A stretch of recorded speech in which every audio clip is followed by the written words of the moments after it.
नारद मुनि के श्राप के कारण भगवान विष्णु को लेना पड़ा था राम रूप में जन्म। जाने क्या था वो श्राप। राजकुमारी का सुंदर रूप नारद मुनि के तप को भंग कर चुका था, जिस कारण उन्होंने इस स्वयंवर में हिस्सा लेने का मन बना लिया।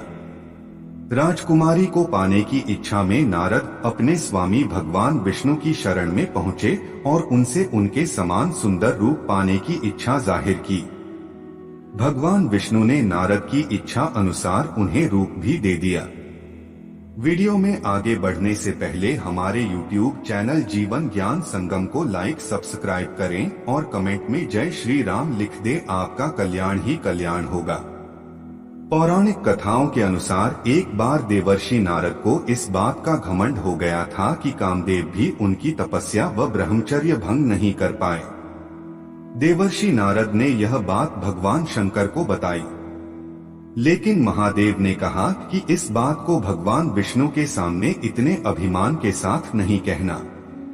शिव के मना करने के बाद भी नारद मुनि ने यह बात भगवान विष्णु को बताई। तब भगवान समझ गए कि नारद मुनि में अहंकार आ गया है। इसे खत्म करने के लिए विष्णु ने योजना बनाई। नारद मुनि भगवान विष्णु को प्रणाम कर आगे बढ़ गए। रास्ते में नारद मुनि को एक सुंदर भवन दिखाई दिया।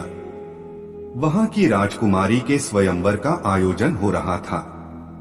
नारद उस जगह पर पहुंच गए और वहां की राजकुमारी विश्वमोहिनी को देखकर मोहित हो गए।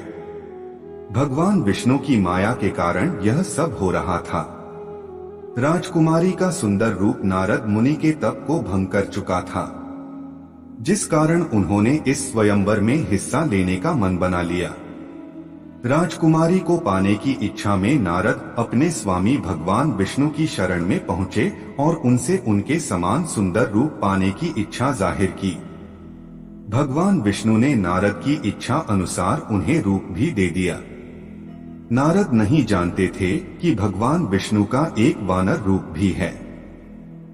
हरि रूप लेकर नारद उस स्वयंवर में पहुंच गए। उन्हें अपने आप पर इतना अभिमान हो गया था कि उन्होंने एक बार भी अपना चेहरा नहीं देखा। नारद को इस बात का विश्वास हो गया था कि हरि रूप को देखकर राजकुमारी उन्हीं के गले में वरमाला पहनाएगी, लेकिन ऐसा नहीं हुआ। राजकुमारी ने उन्हें छोड़ भगवान विष्णु के गले में माला डाल दी। नारद के रूप को देखकर जब उनकी हंसी उड़ाई गई तो उन्होंने सरोवर में जाकर अपना चेहरा देखा और उन्हें भगवान विष्णु पर क्रोध आया।